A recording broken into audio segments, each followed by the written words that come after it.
মধ্যপ্রাচ্যে ইরানের সঙ্গে চলমান সংঘাতে বড় ধরনের অর্থনৈতিক ক্ষতির মুখে পড়েছে যুক্তরাষ্ট্র।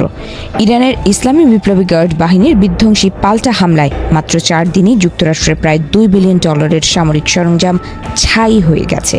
তুরস্ক ভিত্তিক বার্তা সংস্থা আনাদুলু এজেন্সির প্রকাশিত এক প্রতিবেদনে মার্কিন বাহিনীর এই আর্থিক ও সামরিক ক্ষতির তথ্য উঠে এসেছে। যুদ্ধের প্রথম 4 দিনে যুক্তরাষ্ট্রের সবচেয়ে বড় ক্ষতিটি হয়েছে কাতারের আল উদেইদ বিমান ঘাঁটিতে। গত শনিবার ইরানের নিখুঁত ক্ষেপণাস্ত্র হামলায় মার্কিন সামরিক বাহিনীর গর্ব AN/FPS-132 আর্লি ওয়ার্নিং রাডার সিস্টেমটি পুরোপুরি ধ্বংস হয়ে গেছে। $1.1 বিলিয়ন মূল্যের এই কৌশলগত রাডার ধ্বংস হওয়ার ফলে মধ্যপ্রাচ্যে যুক্তরাষ্ট্রের প্রাথমিক সতর্কবার্তা পাওয়ার ক্ষমতা বড় ধরনের চ্যালেঞ্জের মুখে পড়েছে। ইতোমধ্যে মার্কিন বাহিনীর এই অভাবনীয় ক্ষয়ক্ষতির বিষয়টি নিশ্চিত করেছে কাতার সরকার।